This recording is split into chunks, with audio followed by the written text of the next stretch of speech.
Hi friends, ഇന്നത്തെ നമ്മുടെ video 2 റൂമുകളിലെ switch board മാറ്റുകയാണ്. 2 റൂമിലെ തടിയുടെ സ്വിച്ച് ബോർഡ് മാറ്റിയിട്ട് പുതിയ മെറ്റൽ ബോക്സാണ് വെക്കാൻ പോകുന്നത്. അപ്പോൾ ഇതൊരു 30-35 വർഷം പഴക്കമുള്ള ഒരു പഴയ വീടാണ്. ആ പഴയ വീടിൻ്റെ അകത്തെ തടിയുടെ പഴയ മോഡൽ തടിയുടെ ബോക്സുകൾ മാറ്റി, അതേപോലെ ഹൈലൻഡ് ഷീറ്റും മാറ്റിയിട്ട് നമ്മൾ മാറ്റുകയാണ്. അപ്പോൾ ഇതൊക്കെയാണ് ഇവിടെ ഇരുന്ന ഹൈലൻഡ് ഷീറ്റ്. അപ്പോൾ ഈ സ്വിച്ചുകളും എല്ലാം മാറ്റി നമുക്ക് മോഡുലർ സ്വിച്ചുകളാക്കാൻ വേണ്ടിയിട്ടാണ് നമ്മളിപ്പം പോകുന്നത്. അപ്പോൾ അതിന് വേണ്ടിയിട്ടാണ് നമ്മളിത് വെട്ടിപ്പൊടിച്ച് മെറ്റൽ ബോക്സ് 8 മൊഡ്യൂളിൻ്റെ മെറ്റൽ ബോക്സാണ് നമ്മൾ ഇവിടെ ഉപയോഗിച്ചേക്കുന്നത്. അപ്പം ഇവിടെ ഇതിൻ്റെ അകത്ത് ഇരുന്ന തടിയാണ് ഇത്. ഈ തടികൾക്കൊന്നും യാതൊരു കുഴപ്പവുമില്ല. അപ്പോൾ നല്ല തടികളാണ്. ഇത്രയും വർഷമായിട്ടും ഒരു കേടുപാടുകളൊന്നും വന്നിട്ടില്ല. ഇതേപോലെ തന്നെ ഇപ്പുറത്തെ റൂമിൽ നമുക്ക് ചേഞ്ച് ചെയ്യാനുള്ളതാണ്. ഇവിടുത്തെയും നമുക്ക് ഈ ബോക്സ് ഇളക്കി കളഞ്ഞിട്ട് നമുക്ക് മെറ്റൽ ബോക്സ് 8 മൊഡ്യൂൾ വെക്കാനാണ്. പക്ഷേ നിങ്ങൾ കണ്ടില്ലേ, ഈ തടിയൊക്കെ ഇതുവരെ ഒരു കുഴപ്പവും ഇല്ലാതെ സേഫായിട്ട് നല്ല വൃത്തിക്ക് തന്നെ ഇരിപ്പുണ്ട്. നമ്മൾ ഇവരുടെ അടുത്ത് പറഞ്ഞു വിട്ടത് വുഡ് പ്ലേറ്റ് മേടിക്കാനാണ്. ഇപ്പോഴത്തെ മോഡൽ വുഡ് പ്ലേറ്റ് നമുക്ക് മേടിക്കാനാണ് നമ്മൾ എഴുതി കൊടുത്ത് വിട്ടത്. പക്ഷേ കൊണ്ടുവന്നത് മെറ്റൽ ബോക്സാണ്. അപ്പോൾ കടക്കാർ കൊടുത്ത് വിട്ടതാണ്. ആ തടിയൊക്കെ എടുത്ത് കളഞ്ഞിട്ട് നിങ്ങൾ മെറ്റൽ വെക്കുക എന്ന് പറഞ്ഞ് കൊടുത്ത് വിട്ടതാണ്. പക്ഷേ അത്രയും എക്സ്പെൻസ് ആവത്തില്ലായിരുന്നുണ്ട്. അവർ കൊടുത്ത് വിട്ട മില്യൻ്റെ 8 മൊഡ്യൂളിൻ്റെ ബോക്സാണ് കൊടുത്ത് വിട്ടത്. അപ്പോൾ നമ്മൾ പറഞ്ഞത് വുഡ് പ്ലേറ്റ് തരാനാണ് പറഞ്ഞത്. അതായത് മോഡുലർ സ്വിച്ചുകൾ യൂസ് ചെയ്യാൻ വേണ്ടിയിട്ടുള്ള ഇപ്പോഴത്തെ വുഡ് പ്ലേറ്റ് തരാനാണ് പറഞ്ഞത്. പക്ഷേ കൊടുത്തു വിട്ടത് മോഡുലറായിട്ടുള്ള സ്വിച്ചും അതേപോലെ മെറ്റൽ ബോക്സുകളാണ് കൊടുത്തു വിട്ടത്. 8 മൊഡ്യൂളിൻ്റെ എല്ലീസിൻ്റെ E² ആണ് കൊടുത്തത്. ഗ്രേ ടൈപ്പാണ് കൊണ്ടുവന്നേക്കുക. അപ്പോൾ എല്ലീസിൻ്റെ തന്നെയാണ് സ്വിച്ചും പ്ലേറ്റുകളും വരുന്നേക്കുന്നത്.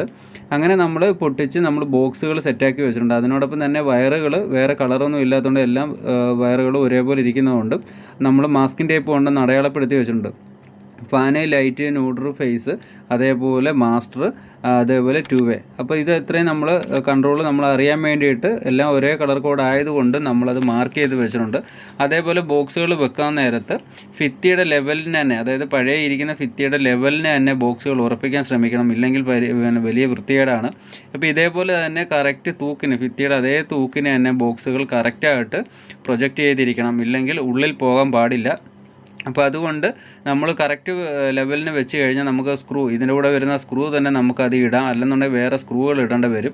അങ്ങനെ വരുമ്പോൾ വേറെയും കുറേ കംപ്ലയിൻറ്റ്സ് വരും. അതിൻ്റെ ത്രെഡെല്ലാം പോകാൻ ചാൻസ് കൂടുതലല്ല പോകും. അങ്ങനെ നമ്മൾ കണക്ഷൻസ് എല്ലാം കൊടുത്തിട്ടുണ്ട്. ടൈയൊക്കെ അടിച്ച് നമ്മൾ വെച്ചിട്ടുണ്ട്. പക്ഷേ ഇതിൻ്റെയൊക്കെ വയറുകൾ നീളം നമുക്കൊന്ന് കുറയ്ക്കണം. നമ്മളിപ്പോൾ ഒന്ന് ചെക്ക് ചെയ്യാൻ വേണ്ടിയിട്ടൊന്ന് പിടിച്ച് കൊടുത്തതാണ്. ഇനി നമുക്കിതൊന്നും കൂടെ ഒതുക്കാനുണ്ട്. അതായത് ഇതിൻ്റെ നീളം ഒന്ന് കുറച്ച് ലെവലാക്കാൻ വേണ്ടിയിട്ടാണ് നമ്മൾ ഇനി ചെയ്യേണ്ടത്. അപ്പോൾ നമ്മൾ ഇപ്പം കൊടുത്തേക്കൊന്ന് ചെക്ക് ചെയ്യാൻ വേണ്ടിയിട്ടാണ് നമ്മൾ കൊടുത്തത്. അപ്പം ഈ കാണുന്ന 2 എണ്ണം 2 വേ ലൈനാണ് വരുന്നത്. അതായത് ഒരു ലൈറ്റും ഒരു ഫാനും വരുന്നത് 2 2 വേയിലാണ് വരുന്നത്. ഒരെണ്ണം പിന്നെ വരുന്നത് സിംഗിൾ സ്വിച്ചാണ്. സിംഗിൾ സ്വിച്ച് വരുന്നത് അവിടെയാണ്. അപ്പോൾ ഈ ആ സൈഡിലാണ് മാസ്റ്റർ വന്നുകൊണ്ടിരുന്നത്. അപ്പോൾ നമ്മളത് ക്യാൻസൽ ചെയ്തിട്ട് നമ്മളിപ്പം അപ്പുറത്തെ ബെഡ്റൂമിൽ ഓൾറെഡി നമ്മൾ മാസ്റ്റർ കൊടുത്തിട്ടുണ്ട്. അപ്പോൾ ഇത് വരുന്നത് ഫാൻ്റെ കൺട്രോളായിട്ടാണ് വരുന്നത്. അതായത് ഡിമ്മറിൽ നിന്ന്, റെഗുലേറ്ററിൽ നിന്ന് വരുന്ന റെഡ് വയർ നമ്മൾ സെൻറ്ററിൽ നമ്മൾ കൊടുത്തിട്ടുണ്ട്. അതേപോലെ ഇപ്പുറത്ത് വരുന്നത് യെല്ലോ വയർ നമ്മൾ ഫാനിലോട്ട് പോകുന്ന കൺട്രോളുമായിട്ട് നമ്മൾ ജോയിൻറ്റ് ചെയ്ത് വെച്ചിട്ടുണ്ട്. ന്യൂട്രൽ അവിടുന്ന് തന്നെ മുകളിൽ നിന്ന് തന്നെ ലൂപ്പിംഗ് ആണ്. പിന്നെ വരുന്ന ഒരു സിംഗിൾ സ്വിച്ചും അതേപോലെ ഒരു സോക്കറ്റുമാണ് വരുന്നത്. ഈ സിംഗിൾ സ്വിച്ചിൻ്റെ അകത്ത് നമ്മളൊരു കണക്ഷൻ കൊടുത്തിട്ടുണ്ട്. ഇപ്പം നമ്മൾ ഫേസ് കറക്റ്റായിട്ട് വരുന്നുണ്ട്. സ്വിച്ചുകളുടെ എല്ലാം താഴത്തെ ടെർമിനലാണ് ഫേസ് വരുന്നത്. മുകളിലത്തെ ടെർമിനലാണ് കൺട്രോൾ പോകുന്നത്. അതായത് 1 വേ സ്വിച്ചിലല്ല, മുകളിലത്തെ ടെർമിനലിൽ കൂടെയാണ് കൺട്രോൾ പോകുന്നത്. അപ്പോൾ ഈ ഇരിക്കുന്ന 1 വേ അവിടുത്തെ ഒരു കൺട്രോളാണ്. അവിടുത്തെ ഒരു ലൈറ്റിന് വേണ്ടിയിട്ടാണ് നമ്മൾ ഇട്ടേക്കുന്നത്. അതേപോലെ സോക്കറ്റിൻ്റെ കണക്ഷനും കൊടുത്തിട്ടുണ്ട്. സ്വിച്ചിൻ്റെ മുകളിലത്തെ കാലിൽ നിന്ന് സോക്കറ്റിൻ്റെ വലത്തെ കാലിലോട്ടാണ് ഫേസ് പോകേണ്ടതും. അതേപോലെ ഇടത്തെ കാല് ന്യൂട്രുമാണ് വരുന്നത്. ഏറ്റവും ടോപ്പ് എർത്തുമാണ് വരുന്നത്. അപ്പം ഇതെല്ലാം നമ്മൾ മാർക്ക് ചെയ്യാൻ കാരണം എല്ലാം ഒറ്റ വയർ തന്നെ ആയതുകൊണ്ടാണ് നമ്മൾ മാസ്കിൻ ടേപ്പ് അടിച്ച് നമ്മൾ വെച്ചത്. ഇപ്പം നമ്മൾ ഇതിൻ്റെ അകത്ത് 2 1 വേയും 2 2 വേ ഒരു ഡിമ്മറും സോക്കറ്റുമാണ് വരുന്നത്. അങ്ങനെ നമ്മൾ പ്ലേറ്റ് ഇട്ട് മുറുക്കിയിട്ടുണ്ട്. നമ്മളെല്ലാം സെറ്റ് ചെയ്ത് നമ്മൾ മുറുക്കിയിട്ടുണ്ട്. നല്ല ഫിനിഷിംഗ് ആയിട്ടുള്ളതാണ് LE² അതാണ് നമ്മൾ ഏറ്റവും കൂടുതൽ യൂസ് ചെയ്യുന്നത്. അപ്പം ഒരു ഫാനും ഒരു ലൈറ്റും 2 വേയിലും അതേപോലെ ഒരു സിംഗിൾ സ്വിച്ച് ഒരു ലൈറ്റിലും വരുന്നുണ്ട്. അതേപോലെ ഈ 1 വേ നമ്മൾ ഈ സോക്കറ്റിന് വേണ്ടിയിട്ടാണ് ഉപയോഗിക്കുന്നത്. വലത് സൈഡ് ഫേസും അതേപോലെ ഇടത് സൈഡ് ന്യൂട്രും മുകൾ സൈഡ് എർത്തുമാണ് വരുന്നത്. അപ്പം 1 വേ സ്വിച്ചിന് മുകളിലത്തെ ടെർമിനലിൽ നിന്ന് വലത്തെ ടെർമിനലിലോട്ട് സോക്കറ്റിലോട്ട് പോകുന്ന ഫേസാണ്. 1 വേ സ്വിച്ചിൻ്റെ എല്ലാ താഴത്തെ ടെർമിനലെല്ലാം ഫേസും അതേപോലെ 2 വേ സ്വിച്ചിൻ്റെ 2 കാലുകളിൽ നമുക്ക് ഔട്ട് വരുന്നതാണ്. ഇപ്പുറത്തെ സൈഡും വരുന്നതാണ്. സെൻട്രൽ വരുന്നത് കൺട്രോളുമായിട്ടാണ് വരുന്നത്. അതേപോലെ സ്ക്രൂവിൻ്റെ കാര്യം പറഞ്ഞതുപോലെ ഇതിനോടൊപ്പം വരുന്ന കമ്പനി തരുന്ന സ്ക്രൂകൾ തന്നെ ഇട്ട് ടൈറ്റ് ചെയ്യാൻ നോക്കണം. ഇല്ലാതെ നമ്മൾ വേറെ സ്ക്രൂകൾ, അതായത് ജിപ്സം സ്ക്രൂകളൊന്നും കയറ്റരുത്. കാരണം അങ്ങനെ കയറ്റി മുറുക്കി കഴിഞ്ഞാൽ പിന്നീട് അതിൻ്റെ ത്രെഡ് പോയി, അതായത് സ്ക്രൂ ഇടുന്ന ത്രെഡ് പോയിട്ട് ഫ്രീ ആയിട്ടിരിക്കും. അതുകൊണ്ടാണ് കമ്പനി തന്നെ ഈ സ്ക്രൂ തന്നെ ഇടാൻ പറയുന്നത്. അപ്പോൾ എവിടെയെങ്കിലും വയറിൻ്റെ അത് തട്ടിയാൽ പോലും കുഴപ്പമില്ലാതെ അത് പൊക്കോളാം. അല്ലാതെ ജാമായി മുറിഞ്ഞു പോയി RCB ട്രിപ്പാവുന്ന ഒരു പ്രശ്നമോ കാര്യങ്ങളോ ഒന്നും വരത്തില്ല. അതുകൊണ്ട് ഈ സ്ക്രൂകൾ തന്നെ കറക്റ്റായിട്ട് യൂസ് ചെയ്യാൻ ശ്രമിക്കണം. അങ്ങനെ നമ്മൾ പ്ലേറ്റും കാര്യങ്ങളും എടുത്തിട്ടുണ്ട്. നല്ല കർവിങ് ആയിട്ടുള്ള നല്ല ഒഴുക്കം മട്ടിലുള്ളതാണ് നമ്മൾ പ്ലേറ്റ് വന്നേക്കുന്നത്. അതേപോലെ സ്വിച്ചുകളുടെ ഏറ്റവും ടോപ്പിൽ തന്നെ പ്ലേറ്റിൽ തന്നെ ഒരു മെറ്റൽ കോട്ടിങ്ങും അതിൻ്റെയോടൊപ്പം തന്നെ വരുന്നുണ്ട്. നല്ലൊരു ലക്ഷറി ലുക്ക് തന്നെയാണ് LE-C² ഗ്രേ നമുക്ക് തരുന്നത്. നല്ല ഫിനിഷിംഗ് ആയിട്ട് ഒരു മോഡലുമാണ്.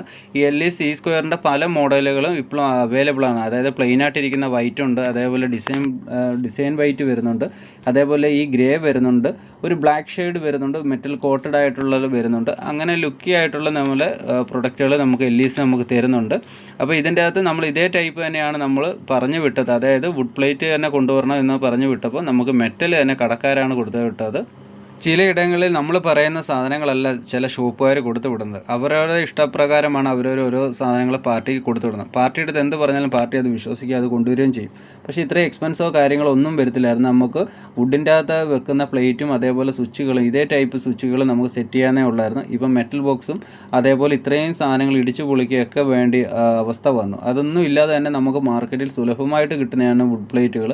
അത് മേടിച്ച് ഇതേപോലെയുള്ള പഴയ വീടുകൾ ചെയ്യാൻ പോവുകയാണെന്നുണ്ടെങ്കിൽ അതൊന്ന് യൂസ് ചെയ്യുന്നത് ബെറ്റർ ആയിരിക്കും. ഇല്ല എന്നുണ്ടെങ്കിൽ ഇതേപോലെ എക്സ്പെൻസ് ഇങ്ങനെ കൂടിയിരിക്കും, അതേപോലെ വൃത്തികേടുമായിരിക്കും ഇങ്ങനെ പഴയ ഇടിച്ചു പൊളിച്ചിരിക്കുന്നതൊക്കെ. കാരണം ഇനി ഇത്രയും ഭാഗം തന്നെ അവിടെ നിങ്ങൾ കണ്ടില്ല, അത്രയും ഭാഗം പെയിൻറ്റ് ചെയ്തെടുക്കാത്ത അതിൻ്റെ വൃത്തികേട് മാറത്തില്ല. എന്തായാലും ഒന്ന് നോക്കുക.